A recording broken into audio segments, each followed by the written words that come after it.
الحمد للہ رب العالمین والصلاة والسلام علی رسولہ الکریم اما بعد فاعوذ باللہ من الشیطان الرجیم بسم اللہ الرحمن الرحیم. سامعین السلام علیکم ورحمۃ اللہ وبرکاتہ. پچھلے درس میں ہم نے دیکھا تھا کہ ابو طالب نے جو بنو ہاشم اور بنو مطلب کو اکٹھا کیا تھا اور نبی صلی اللہ علیہ وسلم کی حفاظت کی دعوت دی تھی اور سب نے لبیک کہا تھا، تو مشرکین کی حیرت اور بڑھ گئی. مشرکین کی حیرت اور بڑھ گئی کیونکہ ان کی ساری تدبیریں ختم ہو چکی تھی، اور انہیں یہ بھی دیکھ لیا کہ بنو ہاشم اور بنو مطلب خواہ کچھ بھی ہو، یعنی کافر ہو یا مسلمان ہو، جو کچھ بھی ہے، پورے خاندان والے بنو ہاشم اور بنو مطلب نبی صلی اللہ علیہ وسلم کی حفاظت اور بچاؤ کا وہ لوگ مصمم ارادہ کر لیے.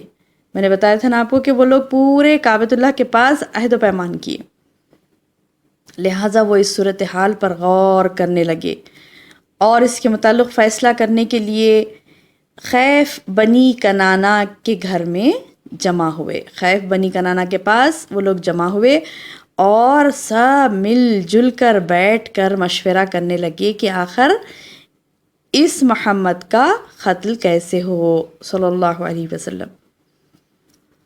بالآخر ایک ظالمانہ حل سمجھ میں آیا ان کو، اور اسی پر آپس میں عہد و پیمان کر لیا. اور وہ ظالمانہ حل کیا تھا کہ وہ لوگ بنی ہاشم اور بنی مطلب کا مکمل بائیکاٹ کریں گے، اور وہ لوگوں نے یہ عہد کر لیا کہ ان دو خاندانوں کے ساتھ نہ شادی بیاہ کریں گے، نہ خرید و فروخت کریں گے، نہ ان سے بات چیت کریں گے، نہ کبھی کسی طرح کی کوئی صلح قبول کریں گے، نہ ہی ان کے ساتھ کسی کی مروت برتیں گے، کوئی بھی قسم کی مروت بھی نہیں برتیں گے، یہاں تک کہ وہ رسول اللہ صلی اللہ علیہ وسلم کو قتل کر کے ان کے حوالے نہ کر دیں. اللہ اکبر. دیکھیے کیسی خطرناک انہوں نے یہ چال چلی. اب خرید و فروخت نہیں کریں گے، بات چیت نہیں کریں گے، کوئی آپس میں معاملات نہیں کریں گے. تو پہلے کا تو سسٹم آپ جانتے ہیں، بیٹر سسٹم تھا کہ لین دین کے بغیر زندگی ممکن نہیں تھی. اب فار ایگزامپل اب کے دور میں اگر کوئی یہ کہیں کہ یہ کسی دکان پر نہیں آ سکتے، کسی سپر مارکیٹ نہیں جا سکتے، کوئی چیز کسی سے خرید نہیں سکتے، تو پھر کتنا خطرناک ہو جائے گا. یعنی کسی خاندان کو یہ کہہ دیا گیا کہ اب یہ خاندان نہ کسی سے خرید و فروخت کر سکتا ہے، نہ بازار میں کوئی دکاندار اسے کچھ بھی نہیں دے گا، یعنی مکمل بائیکاٹ. تو دیکھیے اللہ اکبر، انہوں نے کیا کیا کہ اس بائیکاٹ کا ایک یعنی تحریر لکھی. قریش نے اس قرارداد پر باہم عہد و پیمان کیا، اس کے متعلق ایک صحیفہ لکھا، ایک تحریر لکھی، ایک پیج پر لکھا یہ پورا، اور اسے لکھ کر خانہ کعبہ کے اندر لٹکا دیا. اور کہا جاتا ہے کہ لکھنے والا بغیض بن عامر بن ہاشم تھا. تو رسول اللہ صلی اللہ علیہ وسلم نے اس پر بددعا کی اور اس کا ہاتھ یا پھر ہاتھ کی بازو انگلیاں شل ہو چکی تھیں. بہرحال اس کے بعد ابو لہب کو چھوڑ کر سارے بنو ہاشم اور بنو مطلب، خواہ مسلمان ہو یا کافر، شعیب ابی طالب میں سمٹ کر آ گئے. شعیب ابی طالب یہ کیا ہے؟ ایک گھاٹی ہے، ایک گھاٹی کا نام پڑ گیا شعیب ابی طالب. تو اس گھاٹی میں یہ لوگ چلے گئے تھے. ان کا چارہ پانی بند ہو گیا تھا، تاجروں کو ان کے ساتھ لین دین سے منع کر دیا گیا تھا. چنانچہ یہ لوگ سخت مشقت میں پڑ گئے، یہاں تک کہ درختوں کے پتے اور چمڑے کھائے اور فاقوں پر فاقے کیے، حتیٰ کہ عورتوں اور بچوں کے بھوک سے بلکنے کی آوازیں باہر سے سنی جاتی تھیں. ان کے پاس کوئی چیز پہنچ نہیں سکتی تھی، اگر پہنچتی بھی تو چھپ چھپا کر تھوڑی سی، جو کہ ناکافی ہوتی ان کے لیے.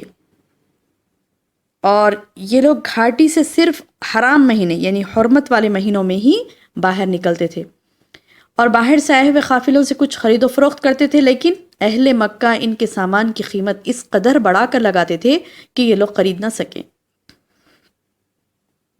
ادھر رسول اللہ صلی اللہ علیہ وسلم ان ساری سختیوں کے باوجود اللہ کی طرف مسلسل دعوت دے رہے تھے، بالخصوص ایام حج میں، جبکہ عرب قبائل ہر جانب سے مکہ آتے تھے.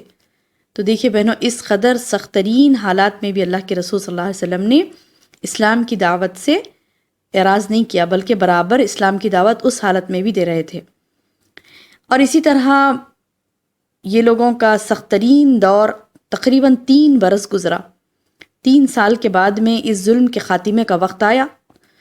چنانچہ اللہ تعالیٰ نے ایک طرف 5 اشراف قریش کے دلوں میں یہ بات ڈالی کہ وہ صحیفہ چاک کر کے بائیکاٹ ختم کر دیں، اور دوسری طرف دیمک بھیج کر اللہ نے اس صحیفے میں جو کچھ خطا رحمی اور ظلم ستم لکھا ہوا تھا اسے چٹ کرا دیا، اور صرف اللہ سبحانہ و تعالیٰ کا نام اور اس کا ذکر باقی رہا۔ ان 5 اشراف میں سے پہلا شخص حشام بن عمرو تھا، جو بنو لوئی سے تعلق رکھتا تھا۔ یہ شخص زہیر کے پاس گیا، زہیر بن ابی امیہ مخزومی، جو کہ نبی صلی اللہ علیہ وسلم کی پھوپھی عاتکہ کا بیٹا تھا۔ پھر مطعم بن عدی کے پاس گیا، پھر ابو البختری بن حشام کے پاس گیا، پھر زمع بن اسود کے پاس گیا، اور ان میں سے ہر ایک کو رشتہ و قرابت یاد دلائی، ظلم و ستم کرنے پر ملامت کی اور صحیفہ چاک کرنے پر ابھارا۔ لہٰذا یہ سب حجون کے ناکے پر جمع ہوئے اور صحیفہ چاک کرنے کے لیے ایک متفقہ پروگرام طے ہوا۔ اس پروگرام کے تحت صبح کو وہ لوگ قریش کی محفلوں میں بیٹھ گئے، اور یہ محفلیں مسجد حرام میں جم گئیں۔ تو ظہیر نے کیا کیا کہ ایک جوڑا زیب تن کیا، یعنی اچھا تیار ہو کر آیا وہ، تاکہ وہ سب قریش کے سامنے ٹھہر کر بیان کرنا چاہ رہا تھا۔ اس نے پہلے بیت اللہ کا طواف کیا، پھر لوگوں سے مخاطب ہو کر بولا، مکے والو، کیا ہم کھانا کھائیں، کپڑے پہنیں اور بنو ہاشم تباہ و برباد ہوں؟ نہ وہ بیچ سکیں نہ خرید سکیں؟ واللہ میں بیٹھ نہیں سکتا یہاں تک کہ ظالمانہ یہ قرارداد جو صحیفے میں لکھی ہوئی ہے اس کو پھاڑ نہ ڈالوں۔ تو ابو جہل نے کہا، تم غلط کہتے ہو، واللہ اسے چاک نہیں کیا جا سکتا۔ تو زمع نے کہا، واللہ تم زیادہ غلط کہتے ہو، جب یہ لکھا گیا تب ہم اس کے لکھنے پر راضی نہ تھے۔ ابھی ہم سے مراد کیا ہے؟ ابو البختری۔ اس پر ابو البختری نے کہا، زمع ٹھیک کہتا ہے، اس میں جو کچھ لکھا گیا ہے اس سے نہ ہم راضی تھے نہ اس کو ماننے کے لیے تیار ہیں۔ اب مطعم بن عدی کی باری تھی، اس نے بھی کہا کہ تم دونوں ٹھیک کہتے ہو، اور جو کچھ خلاف کہتا ہے غلط کہتا ہے۔ ہم اس صحیفے سے اور اس میں جو کچھ لکھا ہے اس سے اللہ کے حضور برات کا اظہار کرتے ہیں۔ پھر حشام بن عمرو نے بھی اس کی ہاں میں ہاں ملائی۔ یہ سارا ماجرا دیکھ کر ابو جہل نے کہا، شاید یہ بات رات میں طے کی گئی ہے اور اس کا مشورہ کہیں اور کیا گیا ہے۔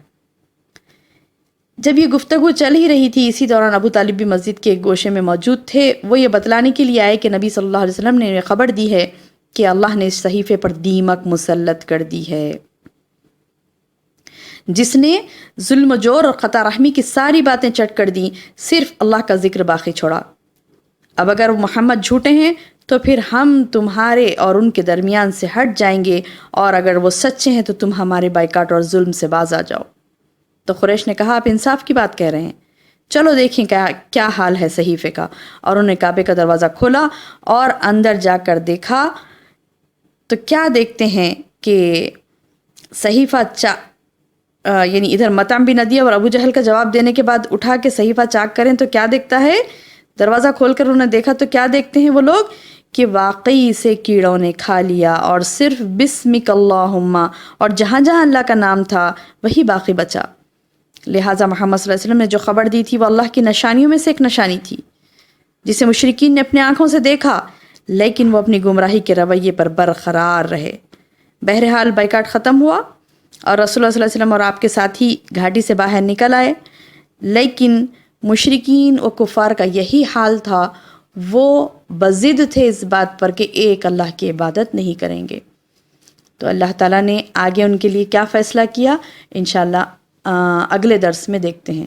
سبحانک اللہم و بحمدک، اشہد ان لا الہ الا انت، استغفرک و اتوب الیک۔ السلام علیکم ورحمۃ اللہ وبرکاتہ۔